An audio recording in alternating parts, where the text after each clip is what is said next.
like a very important thing to focus on is make sure that you're putting yourself in environments where people are winning, growing, leveling up versus, you know, partying in your 20s. Not saying that you can't party, but at the same time, like if that's your only focus, you know, you're gonna that's gonna be your only reward.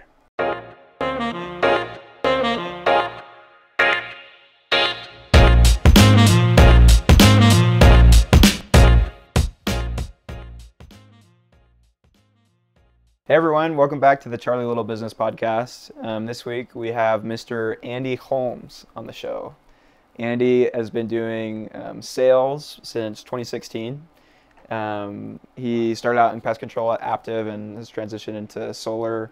He's a beast. He's a triple Golden Door winner, platinum Golden Door, and is going for one more this year with a bunch of self-gens. So Andy, thanks for jumping on. Yeah, thanks for having me on, Charlie. You've actually taught me a few different things about podcasting because I've got my podcast as well, and it would not be nearly as good if you didn't help me with it. So appreciate that. The Goat Guide, it's awesome. You'll definitely have to check it out. Yeah, so Andy's a corporate trainer with us. He was the top sales rep last year, installed 138 accounts, which is insane.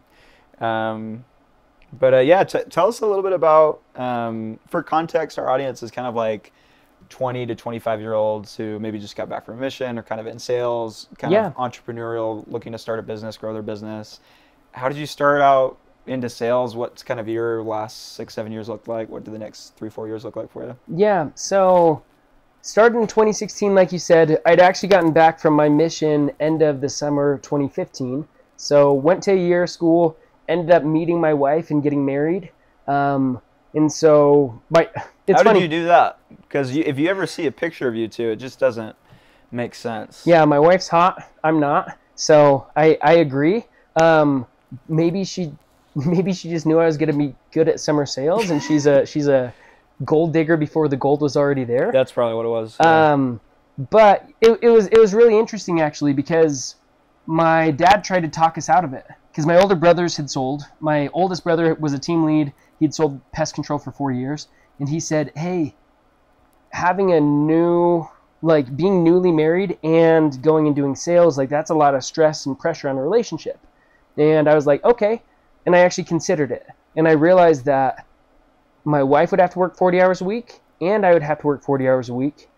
And I would still have to work during the school year, like 40 hours a week during the summer, and then 15, 20 hours a week each during the school year.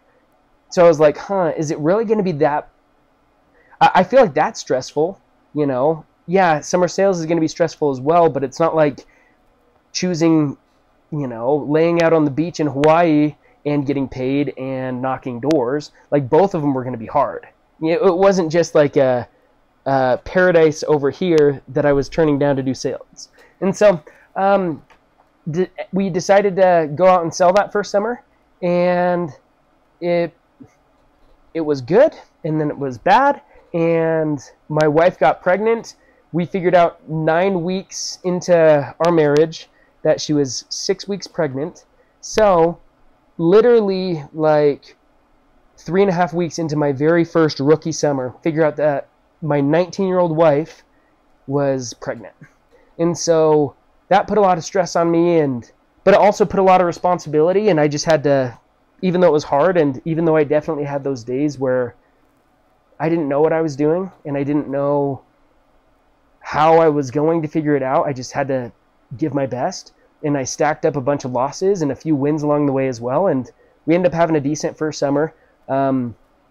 After rent and everything, we probably made like 35 grand after all of our expenses, which, you know, for 4 months of work as a 21-year-old kid, that was amazing, right?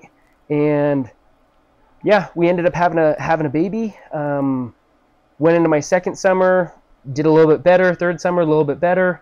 And from then, that's kind of when the roof blew off, or we kind of took the cap off the bottle. And it was my fourth summer. I was like 25 years old, where I really started making like not just adult money, but like adult money. Like, and so I don't know, the reason I kind of wanted to walk through it like that is just because 20 to 25 year olds, I was 21 with I guess by the time I was 22, I had a baby and just a ton of responsibilities, you know? And all I had was this door knocking gig, summer sales, which we've heard so many terrible horror stories of. And so it's like, oh, am I going to be one of those? And luckily I wasn't a horror story. Most of the time the horror stories are from people who don't end up actually working hard. But yeah, that's just kind of my 21 to 25-year-old self. And I started getting into real estate after that, and that really helped my net worth. And then last few years have been crazy with real estate prices, and luckily I had good people around me that helped mentor me in what to be looking for, where to be putting my money. And I wasn't perfect, but I definitely wouldn't be as far along as I am without the right team around me. That's awesome. Yeah. Your first summer, it sounds like you netted 35 grand. Yeah. And then you started having these golden doors, which, you know, sometimes was 1,000 accounts, sometimes it's 650K in revenue. Yeah. Your best week, I believe, was it serviced 82 in 5 days? Yeah. So tell me about the transition there from kind of like probably just like an average sales rep to being one of the best in the whole industry.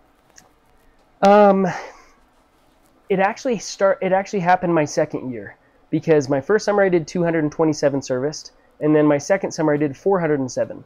And going for 400, dude, that was like, I couldn't mentally or emotionally understand it, because like I didn't know anyone who had done 400. Like back in the day, dude, like doing 400 was like, people know who you are. And so I was like, okay, I'm going for 400 accounts. And I remember there was one day I was knocking, it was like 7 p.m. And in San Diego, it was getting dark at it was getting dark before 8. It was getting dark at like 7:35, 7:45, okay? I didn't have any callbacks, and I knew I needed 4 sales a day over the course of 100 days to hit my goal.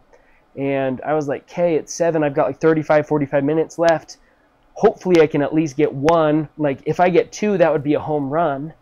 And I remembered back to a story that I actually heard from Brigham Lindsay, who's he's the only person in the Active Pest Control Hall of Fame up to this point, and there's a reason for it. But he just said, like, why not me? I'm seeing these other people succeed. Why can't I succeed at a high level? You know, if he's a normal dude and I'm a normal dude, why is he doing that kind of production and I'm doing this? And so he started asking himself, why not? And I'd heard that story, so I just said, why not just go for 4? Why not just continue going for more?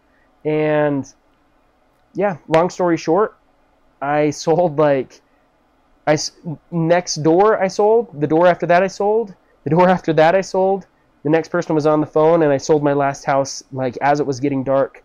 So I sold 4 out of my next 5 doors, and by asking why not and not limiting myself at hoping for 1 or 2 and going for more, that was kind of when I transitioned into a different level of salesperson. That's kind of when I figured out, we can accomplish big things with this job. That's cool. And what I like about that too, like you visualized it. We were talking earlier, like you're not going to do it by accident, right? Like I did 143. I knew I could break 100. So it wasn't going to be a surprise, but at some point you might be like, you know, after your second or third sale in that time, you're like, oh, okay.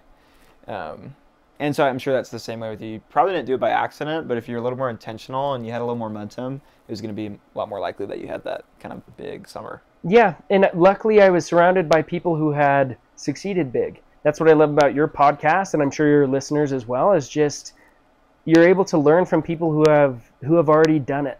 Because oftentimes when you're in your early 20s, you don't know what the future holds. You don't know what's going to come around. You just want to be ready for it when it does. And so, yeah, back to, you know, having the right people around you that got me into real estate, that got me into sales, that helped me succeed.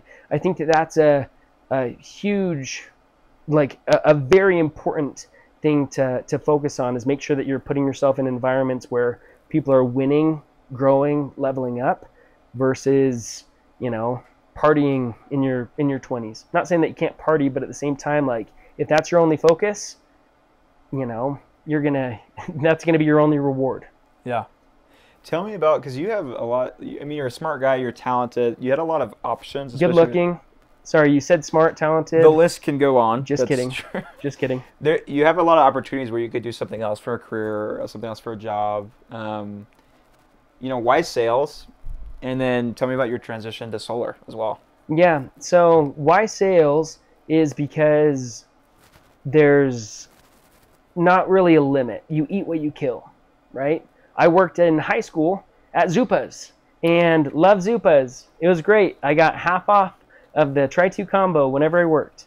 But it pissed me off when you'd have that rink-a-dink kid who was friends with the boss who'd go to the bathroom for a half hour on the clock and get paid, and then I'm getting told off for not keeping up. And I'm like, it just bugged me because I was just filling a role. Anyone could have done it, just kind of like holding a door open. Anyone can do it, but somebody has to do it. And I didn't like just being a body, okay? And what I love about sales is I'm not just a body, because those people who are just there physically but aren't actually doing anything don't end up getting paid, and they don't last long in sales. And so I just like that I have more control over my finances, my successes, my future. And so that's kind of my why for sales, because I don't know of anything else besides maybe being like an investment banker or your dad being a decamillionaire or billionaire kind of thing, where you can make the kind of money that we make in 4 or 5 months. And so that's my why for sales, because yeah, I do have other opportunities, but the other opportunities that I'm getting sold on, that people are like, this guy from Adobe was trying to sell me on, hey, after 4 or 5 years of really hard work, I could make $400,000, and if I was producing at the highest level, and first year you might make $100K if you're the best, but probably plan on 60 grand. And I'm just like listening to this sweet job opportunity with benefits and like, ooh, something that my parents could be proud of. And I was like, not a shot. Like, no way. Why would I ever do that? Just because the opportunity is so much bigger here, and like you can make more than 400 grand in a summer. There are people literally making over $1 million a year off of their own sales in their 20s. And it's just like, with that kind of opportunity, why wouldn't you bet on yourself? Unless you're a bad bet. If you're a bad bet, then you might want to shave off some rough edges, so that way you can bet on yourself at least in the near future. You also asked me about my transition from pest control into solar. And to put it frankly, like, I was one of the top dudes in pest control. I knew what the top dudes were making. The special deals that used to get thrown around, like, I knew what those were, and I still saw a way higher ceiling in solar. I think that solar is a lot more extreme in the sense of people win bigger and they lose bigger, and it really just comes down to, are you willing to work for it? Those who are very intentional about sales end up making so much money in solar, and those who aren't, they probably should have chosen something easier. Whether that's pest control, something else, Zupas, like there are easier options that are better fits for people who aren't willing to commit for the long haul, I guess. And so I knew what people were making in solar. I knew what the top dudes were making in solar. I knew what the top dudes were making in pest control, and the top dudes in pest control were getting, 2.5, 3x'd by people in solar. And so I was just like, okay, well, why would I stay making a very healthy amount of money when I could be literally 2 or 3xing that and hopefully have a better work-life, family balance? So that's why I transitioned. And yeah, it's hard. Like, solar is difficult. Given pest control is also very difficult. Like, sales in general, it's not an easy gig. It's not for the faint of heart. Like, but for people who do think that they can actually like stick through hard things, and they're not just sucking on their mom's teat still, I guess. I don't know. Sorry if that's inappropriate, but it's like, I don't recommend doing sales if you don't have anything that would make you think that you'd be good at it. If it's just like hey, I want to go hang out and party and we can play PS5 on the weekends and we're going to be in a new state and that's awesome. Like that person just, if that's your reason for doing it is to go be with your friends, like honestly, you shouldn't be doing it because you're going to get smoked. But it's people who really want to go hunting and to be able to eat what they kill and make a shiz ton of money and learn a ton of skills. Like those are the people who should be doing sales. And I know you didn't ask who should consider sales and who shouldn't, but those are just kind of my thoughts and kind of my thought process as to why I went into solar versus sticking in pest control where, I was top rep over there as well. So.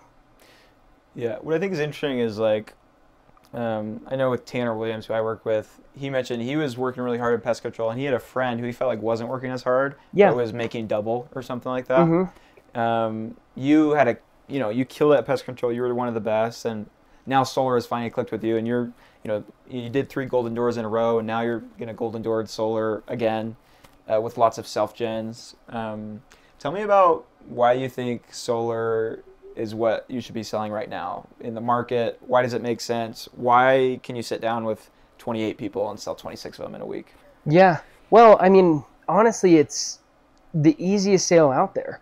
Like, if you're a car salesperson or you're a house salesperson, whatever you're doing, like, you're trying to sell them that the value exceeds, like, the value's worth the cost. Okay, like, oh, don't get this $10,000 car. You should get this $30,000 car because of how nice it is and X, Y, Z. You have to sell them on parting with their money.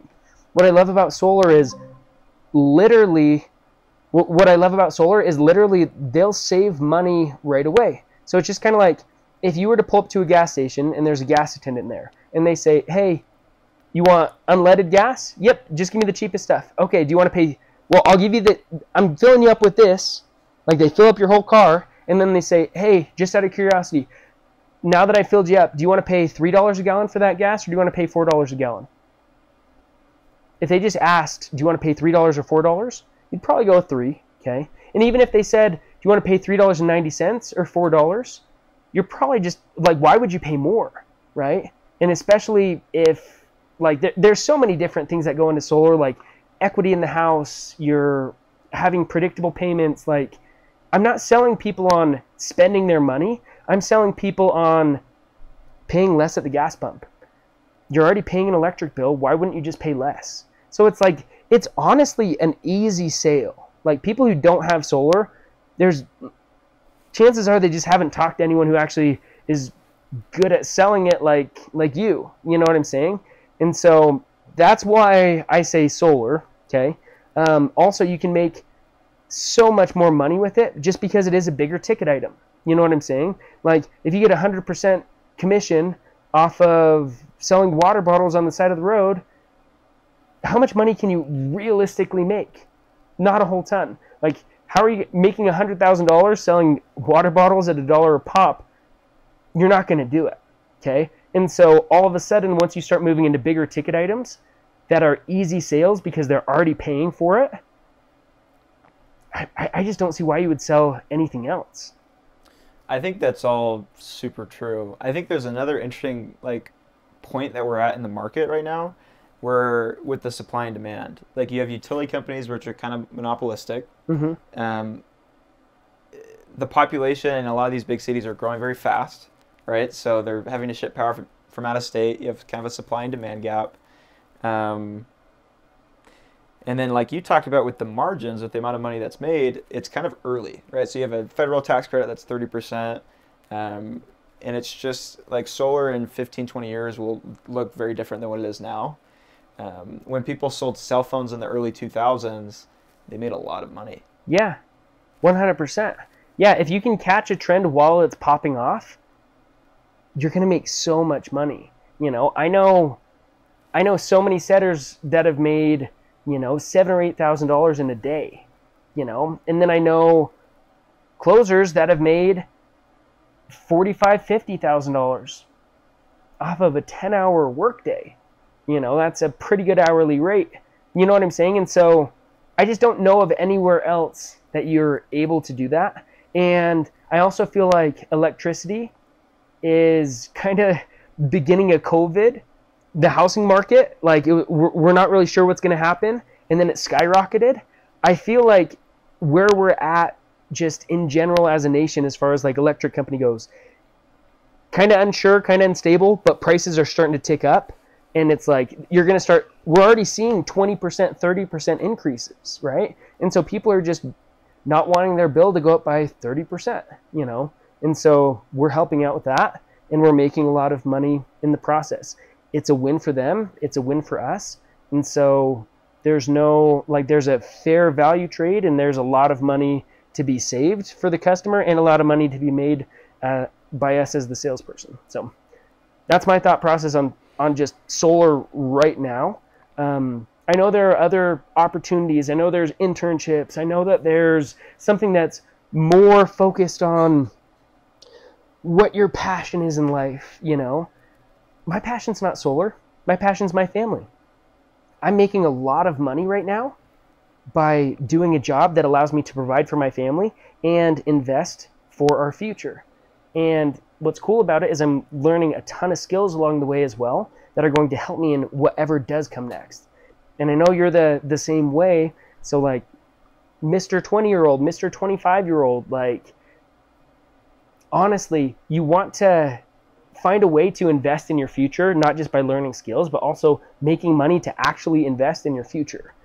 Sure, $10, $15 an hour internship might sound great. Working for your uncle who's paying $20 an hour for something. Yeah, maybe it sounds great, but like, are you progressing? Like, are you actually like leveling up in life? And if you're not doing something that you're leveling up in life, like honestly, you're kind of wasting it. So yeah, sorry to go on that weird little rant. Just kind of, I wish that more people understood the opportunity. Yep. And just like, not just how much money can be made, but also just like how much doing door-to-door sales can like bless your entire future. Whether you're a doctor, a dentist, you work in construction, anything you do, you'll make so much more money because you learn certain skills in summer sales. Yeah. And I think that's so key. Like sales is not just for the money, but there's so many other aspects of your life it can affect. I know you're involved in real estate and you probably have other plans for kind of the future. What do kind of the next 10 years look like for you, do you think? Yeah. We're building a big, beautiful home in Highland, Utah. Nice place, really nice neighborhood. And yeah, honestly, the reason why I've been working so hard is because I want to give my family everything. My dad, my parents, like they were able to provide for me. I didn't have to worry about food. I didn't have to worry about anything, but we weren't the rich kids, like we didn't shop at Buckle. Okay. And it's not that I want my kids to shop at Buckle, but like, I want my family to have everything that we could ever want and need, so that way my kids can be as successful as possible. So I want them surrounded by other kids with high quality parents that, all understand certain values where, parents can be home and go to their kids' games, invest in their kids' futures versus having to, take an extra shift, work nights. I don't know. So next 5 to 10 years, like we're building that house, it's going to have an indoor basketball court. It's going to have the swimming pool. It's going to have the indoor trampoline. Like it's going to be sick. And like, that'll be by the time I'm 30. So like part of me is like, that'll be really cool to have like a dream house, the year I turn 30, but also just like, okay, we don't like basketball practice at my house kind of thing. You know what I'm saying? And so like, really my future is just focusing 100% on my kids. And that's one of the reasons why I've done well with this job, is because there are certain things in life that we're willing to sacrifice, and my family isn't one of the things that I'm willing to sacrifice. And so taking care of them and, doing whatever I have to take care of them fully it's just a non-negotiable. Like it's happening. Doesn't matter how much pain you have to go through. So, I'm planning on sticking with 212. I'm planning on being here for the next 5-10 years, for the very long future, not just the foreseeable future, just because I've been treated extremely well. And I think that the opportunity here is, there's literally nothing else like it. You know, unless your dad's the president and you can sell a painting for $2 million just because you share his last name, you know, not trying to get political or anything. But unless you have some extremely weird, unique opportunity, chances are there's not a better thing for you to do in your early 20s than sales at 212. Especially with, if they can get on your team, dude, I know you're picky. Like, that's where you want to be. We are hiring. We'll take a couple interviews. Cool. I'll interview. I'll set for you, Charlie. Okay. Yeah. Sorry, you asked where I was going in 5 or 10 years, and I just get rambling about other things. So sorry. No, that's awesome. I would say kind of like last question for you.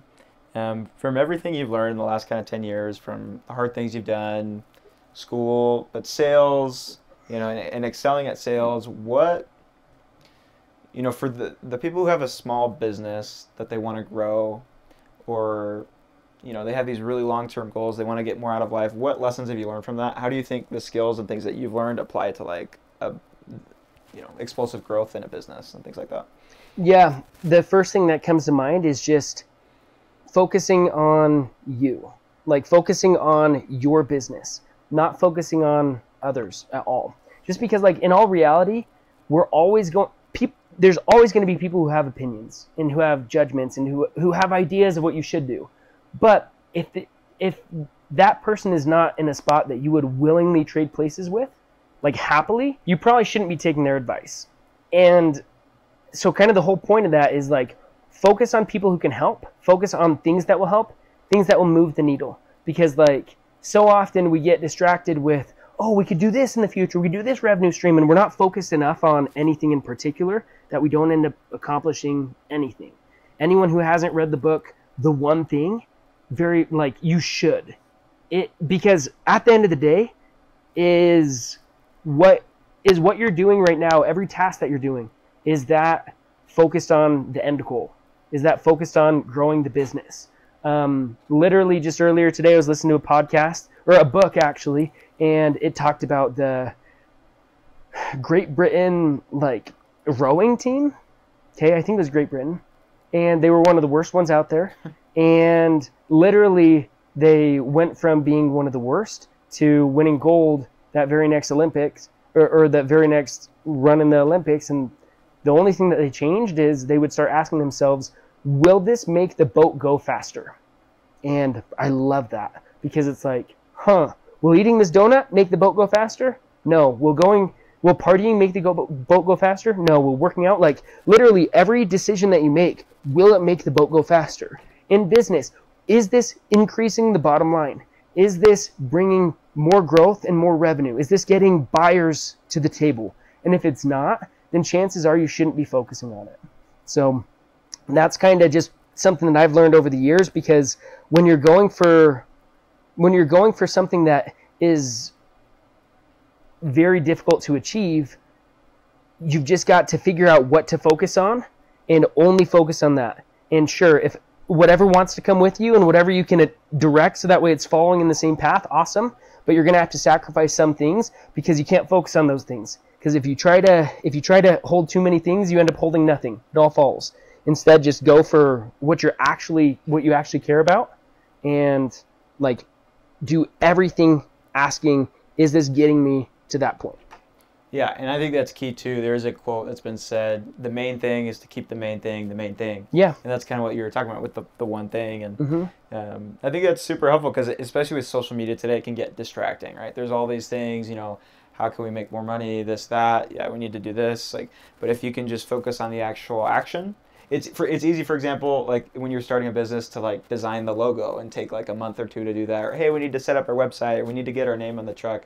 But it's like, no, you actually need to, like, get your product and sell it, right? And then, like, take it to the consumers, and then have them give you feedback, and then you adjust, right? So yeah, and you can do all those small things, but it's like, hey, that might be like extracurricular work. That might be like something fun that you do on the side.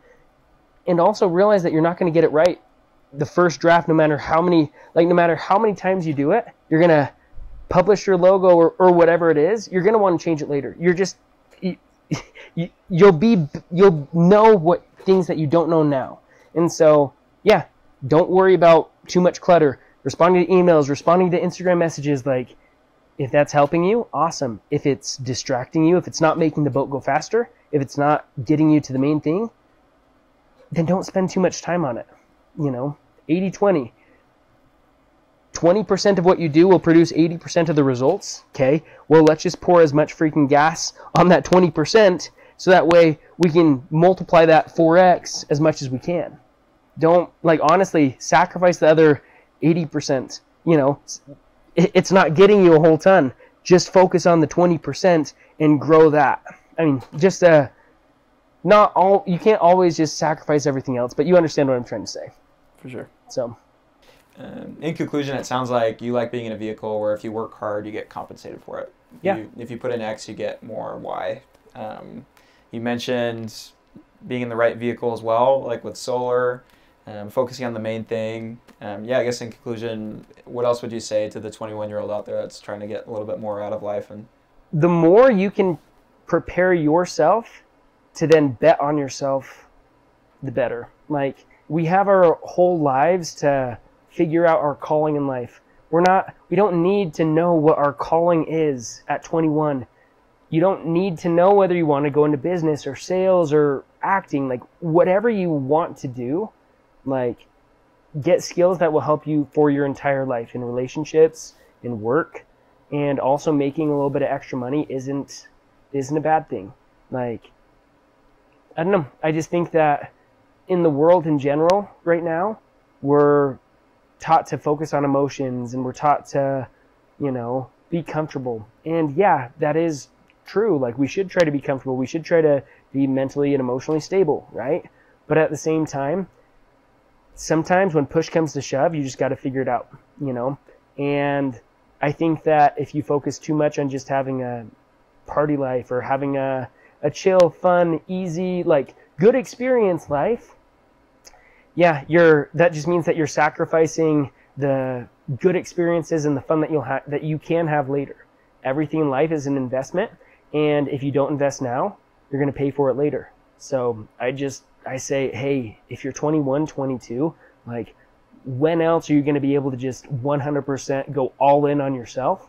And yeah, whether it's with Charlie, whether it's with me, whether it's with, just somebody at 212, if you're not doing sales, chances are you don't have a better opportunity than sales, honestly, just being completely blunt. And if you're not doing sales, well, find something that will give you skills that you can actually build off of in the future. Yeah. Awesome. Well, thanks so much. This has been an interview with Andy Holmes, host of the Goat Guide podcast. On Instagram is at Andy the Solar Guy. Yep. Where can people listen to the Goat Guide or get a hold of you, I guess? Yeah. We're on Spotify, Apple Podcasts. Those are some of the main ones. There's some other small podcast places that we're on as well, but mainly there. And Instagram, I do a lot of story updates, and that way you can kind of follow along what's going on with my sales journey. And yeah, I mean, I've been doing this job for 8 years, and I'll be doing it for a long time. So even if you're not in sales, shoot me a message and say, hey, love the podcast with Charlie. So Instagram, and probably just Spotify or Apple Podcast, and it's just Goat Guide. Perfect. Cool. And hope you enjoyed the episode. Send me a DM with what you liked, what you're going to apply, and if you share the podcast and send me a DM first, you'll get a copy of How to Win Friends and Influence People. So just shoot that over, and we'll see you next time.